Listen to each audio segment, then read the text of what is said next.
coucou à tous, du coup je me présente, donc enfin voilà pour ceux qui étaient déjà dans ma chaîne, j'ai entamé une formation de développeur d'applications Python chez Open Classroom, c'est ma deuxième formation chez Open Classroom, j'ai réussi la première en tant que dev web, que j'ai trouvé hyper intéressante.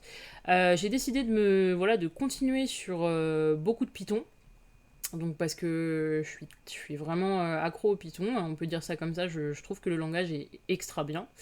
Donc j'ai décidé de partager avec vous ce qui me semblait être des tips qui permettent de peut-être mieux comprendre certains sujets qu'on comprend pas forcément. Moi je trouve que la formation Open Classroom elle est quand même très très dense, donc c'est-à-dire qu'il y a beaucoup de choses qui nous permettent de réussir nos projets totalement. J'ai dû juste décider de partager avec vous des tips de certaines choses que j'ai dû chercher sur Google, souvent en anglais, et souvent du coup la problématique reste que quand on n'est pas hyper à l'aise avec l'anglais, des fois ça peut être compliqué de vraiment tout comprendre, comprendre comment ça marche, comprendre quoi fait quoi, comprendre les librairies, ainsi de suite. Donc, je vais sûrement faire une suite de vidéos sur des petits tips qui peuvent aider durant cette formation, en tout cas moi qui m'ont aidé, et que je souhaite partager avec vous. Voilà. Coucou, pour ce petit tips, du coup, je vais vous montrer comment enregistrer une image. Je pense que voilà, comme vous l'avez compris, je suis dans la formation Open Classroom, donc développeur d'applications Python. Je suis en train de faire la formation, donc je passe les projets petit à petit. Et j'ai été tombée sur d'autres vidéos hyper intéressantes et je me suis dit que pourquoi pas partager des méthodes peut-être diverses et variées de faire les choses. Moi je vais vous partager ma méthode pour enregistrer des images, ce qui peut être utile si vous n'avez pas vraiment compris comment faire ou vraiment intégrer la méthode de programmation pour enregistrer une image. Donc voilà, déjà pour commencer, qu'est-ce qu'on doit faire? Tout simplement, on va commencer par importer nos librairies. Donc hop, normalement, vous connaissez celle-là si vous avez bien commencé les cours Open Classroom et fait les cours Open Classroom. Elles sont plutôt bien expliquées. Donc, on apporte request. From BS4, du coup, je vais importer beautiful soup. Et asBS, alors je vous explique aussi à quoi ça sert. AsBS, c'est pour lui dire qu'en gros, alias BS, plutôt que de réécrire Beautiful Soup, je vais juste lui dire, dès que j'écris BS, concrètement, c'est l'alias de Beautiful Soup, donc tu me prends Beautiful Soup, tout simplement. Du coup, effectivement, from, ça marche mieux. Une fois que j'ai importé ces deux librairies-là, moi, je vais avoir besoin d'une troisième librairie pour ce qui va concerner mes images. Je vais importer la librairie, du coup, URL lib, qui est plutôt pas mal. Et en fait, URL lib, elle va avec request. Sans S d'ailleurs. Request. Ok, super. Une fois que j'ai ça, c'est tout simple. D'abord, je définis mon URL. Donc, je prends mon URL, voilà, au pif. Donc, hop, je vais faire un URL égal. Là, du coup, on va aller chercher, hein, pourquoi pas sur le site directement. Hop, book to scrap. Ce site est, il est fait hein, pour les étudiants sur du scrapping, pour aller voir dedans. Donc, allez, choisissons n'importe lequel. Tiens, celui-là, il a l'air pas mal. Hop, je prends, du coup, je vais sur ma page produit, je récupère donc l'URL de ma page produit et je vais me dire, voilà, mon URL, c'est ça. À partir de là, déjà, on commence avec, voilà, on a déterminé l'URL de notre page produit, on va vouloir aller récupérer cette image. Donc là, le but de ce que je vais vous montrer, c'est de pouvoir récupérer cette image qui va s'enregistrer du coup dans notre ordinateur. Alors là, moi j'utilise Replit que je trouve vraiment pas mal pour coder en ligne un peu partout et sur son téléphone. Donc ça va s'enregistrer directement dans les fichiers ici à côté du main.py. Donc voilà, donc je continue. Une fois que j'ai récupéré l'URL, qu'est-ce qu'il faut que je fasse? Et je vais faire une petite réponse, tiens. Je vais faire response égale request, donc là c'est ce que vous connaissez déjà normalement, hein. Point get, entre parenthèses, du coup là je récupère mon URL, je lui dis tu vas me récupérer, tu vas me faire le request de mon URL, donc là j'utilise ma première librairie. Là je vais mettre ma condition de si ma réponse est ok. Alors j'ai très mal écrit réponse, hein. Hop, response. Si ma response est OK, dans ce cas, hop, je vais faire un soup égal, donc là j'utilise mon alias, mon BS, hop, je mets ma réponse, hop, et je vais mettre du coup point texte parce qu'on veut la récupérer nous en texte, hop, une petite virgule. N'oubliez pas d'installer la librairie LXML qui est plus qu'utile pour ce qu'on va faire, mais ça normalement vous l'avez vu dans les cours. Voilà, donc j'ai déterminé mon soup. Là, tout simplement après, je vais déterminer du coup mon image. Donc mon image, c'est quoi? Je vais aller prendre les balises qui concernent mon image. Donc mon image, c'est tout simple. C'est égal à mon soup, du coup, .find. Donc je vais aller chercher qu'est-ce que c'est. Hop. Donc là, on peut aller voir hein, directement. Vous faites un petit inspecter d'éléments. Qu'est-ce qu'on voit? On voit que notre image, elle est dans une div qui a la classe itemActive. Et dans la div itemActive, on a la balise image. Donc tout simplement, pour lui dire, on va la chercher à cet endroit-là. On va commencer par, du coup, notre div. Une fois qu'on a notre div, on va lui dire, bah notre div, la classe qu'elle a, clairement, elle a la classe itemActive, si je ne me trompe pas. Hop, itemActive. On va donc fermer notre parenthèse, et là on va lui mettre... Et dans cette classe itemActive, tu vas aller me chercher la balise img de image. Jusqu'à là. Donc là, on a déterminé, donc on a visé notre div. On a visé notre div avec le nom de sa classe. Et une fois qu'on a visé le div avec le nom de sa classe, on refait un point find avec image pour bien qu'il récupère l'image qu'on veut sortir. Donc là, on va créer notre fonction qui va récupérer cette image. Donc cette image, hop, on va faire un get récup image, tiens, voilà, get, pardon, get, non, pas du tout, on va faire un def pour notre fonction, def récup image, hop, comme vous le savez, on va lui passer du coup l'attribut soup afin de pouvoir travailler correctement dedans, et là, moi je vais tout simplement lui dire, bah voilà, comme vous le voyez, mon image elle est là, hop, donc si je ferme ça et que je clique dessus, qu'est-ce qui se passe? Hop, donc je vais refaire ça. Mon image, qu'est-ce qu'elle a? Mon image, elle a... Et ouais, elle a... donc on va l'ouvrir dans un nouvel onglet. Elle a une URL complète. Donc qu'est-ce que c'est l'URL de cette image? Là, on voit que entre l'URL normale et l'URL de l'image, on a le même début. Et après, on a media cache quelque chose. Et ça, c'est ce qu'on a juste ici, en visible. Donc comment on va lui dire? Bah, je veux que tu nous récupères ce lien-là dans l'image. C'est tout simple. Dans notre fonction, donc def récup image, on va lui dire qu'en gros, on va faire ce palais de choses. On va lui dire, bah moi, je veux récupérer le début de l'URL, mais la fin de l'URL, je veux que ce soit donc mon petit, donc mon lien de l'image, que les deux s'accordent ensemble pour former le lien complet de l'image. Parce qu'une fois qu'on aura le lien complet de l'image, on va pouvoir lui dire, bah, avec le lien complet de l'image, tu vas sur ce lien-là pour me récupérer l'image. Donc je vais vous montrer comment ça se passe. Donc dans le def récup image, on va faire un target. Donc target link image. Donc on va aller chercher le lien de l'image. Donc ce lien de l'image, il est égal à quoi? Et bah c'est un soup.find. Et là, qu'est-ce qu'on reprend? On reprend exactement ce qu'on a écrit ici. Donc on pourrait déjà reprendre image. En fait, on n'est même pas obligé de mettre image ici, mais je vais le reprendre quand même. Ça, vraiment pour vous expliquer en détail comment je procède. Donc hop, mon target link image, c'est du coup, je revise là où est mon image, sauf que cette fois-ci, à la fin, je vais lui ajouter la petite balise SRC. Donc je vais vous expliquer pourquoi. Tiens, d'ailleurs, c'est en majuscule. SRC, SRC, ouais, avec...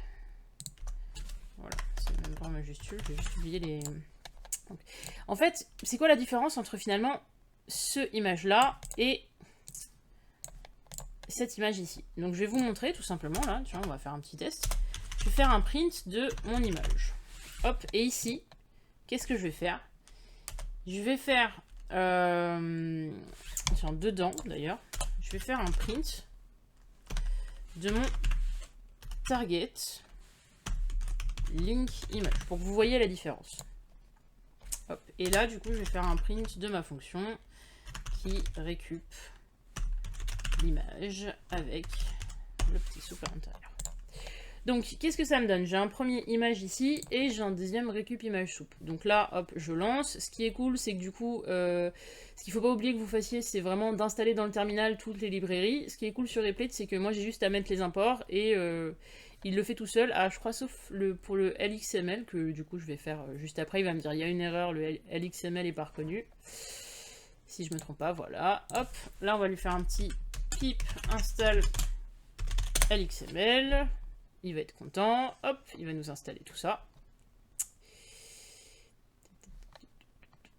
Des fois ça prend un petit peu de temps, mais généralement ça va plutôt, voilà, plutôt rapidement. Hop, tout est installé, hop, on relance notre petit programme. Et là, qu'est-ce qu'on voit? On voit la grosse différence de ce que j'ai essayé de vous montrer. C'est-à-dire que là, cette image-là, elle correspond à quoi? À ma balise entière de l'image. Donc vous voyez bien que ma balise entière de l'image, elle a le petit tag HTML du coup de image, le petit alt avec la description de cette image, le petit src à l'intérieur, et nous finalement ce qu'on veut récupérer c'est juste ce qu'il y a dans la source. Donc, vraiment le lien qu'il y a dans la source. Vous voyez qu'on n'a même pas le lien entier, on a juste ce qu'il y a après le début du site du site de base, l'index. Donc nous, on veut récupérer ce src. Donc là, mon print de target click image, qu'est-ce qu'il me donne? Ah bah justement, tout mon src avec du coup nos deux premiers, donc 2 points / 2 points, et on a juste notre src. C'est vraiment pour bien faire la différence entre les deux. Donc là, hop, je vais commenter mes lignes, parce que là, maintenant, on s'en fout un petit peu. Une fois que j'ai récupéré mon target link image, donc qu'est-ce que je fais? Je fais ma base URL. Donc, qu'est-ce que c'est la base URL? Donc, ma base URL, elle va être égale à quoi? Eh bien, c'est tout simple. Ma base URL, hop, je vais revenir ici et elle va être égale à exactement ça, book2scrap.com. Et voilà. Donc, normalement, c'est http, je crois, book2scrap.com. Voilà, super, ça l'a mis tout seul. book2scrap.com et on va finir par un petit slash parce que nous on entame tout de suite avec un... Voilà, là on voit qu'il n'y a pas de slash. Donc là on a notre base URL qui est du coup la base de notre fiche produit. Qu'on va essayer de lier à quoi? À hop, notre target link image qui va être à partir de mes gigacache tout ça. Qu'est-ce qu'il ne faut pas oublier? Là, dans notre media cache, on a bien 2 points, 2 points. Donc ça clairement, si on fait le test maintenant, ça va nous poser problème parce qu'il va nous dire, bah attends, je trouve pas le lien avec 2 points dedans. C'est normal. On va rajouter des petits trucs pour qu'ils comprennent bien que, finalement, le lien complet, qu'est-ce que c'est? Donc là, on va créer le complete link. Donc, complete link, ça va être notre lien complet, qui va être égal à notre base URL plus notre target link image. Donc là, qu'est-ce qu'on a fait? Notre complete link, c'est la concaténation, avec le plus du coup, de notre target et notre base. Une fois qu'on a ça, qu'est-ce qu'on va faire avec? On va lui dire, bah, hop, on va lui dire, bah tiens, tu vas nous retourner le complete link. Hop, pas linky, complete link. Donc une fois que tu as ça, tu nous retourne le complete link, mais attention, on va remplacer, hop, donc nos 2 points / 2 points / par littéralement, voilà, c'est ça, par littéralement rien. Donc là, vous voyez que j'ai bien mis nos 2 points / 2 points qui sont ici, et à l'identique, et je lui ai dit, bah ça, tu le remplaces par rien, tu le remplaces par du vide, comme ça, j'aurai pas ça au milieu, il me fera ça, plus ça, sans rien au milieu, sans les 2 points, pour avoir vraiment le lien complet de ce que je recherche. Une fois que j'ai ça, donc là, une fois que j'ai ça, je vais sortir de ma fonction, parce qu'une fois qu'on a retourné ce qu'on veut, là, on peut le récupérer partout. Donc là, je sors de ma fonction et je vais dire, bah tiens, l'image URL est égale à ma fonction, donc à mon récup image soupe, hop, image soupe, super, donc mon image URL, elle est égale à ça.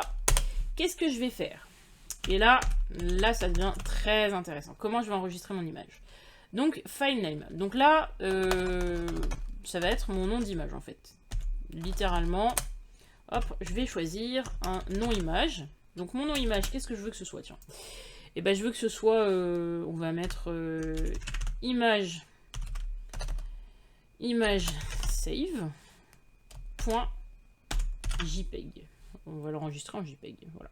ImageSave.jpg. Donc là, je vais lui dire, bah, tu me télécharges cette image avec le nom imagesave.jpg, pour bien, on met l'extension pour bien lui dire que ça va être notre image. Donc dès qu'on va cliquer sur fichier, on va bien voir que c'est un fichier image. Une fois qu'on a ça, et le moment le plus important et le plus intéressant, comment on l'enregistre? Là, on va se servir de la librairie. Donc tout simple, pour se servir de la librairie, on prend notre librairie, on fait notre point request, comme c'était dit, et là, on va utiliser dans la librairie quelque chose de super intéressant qui s'appelle URL.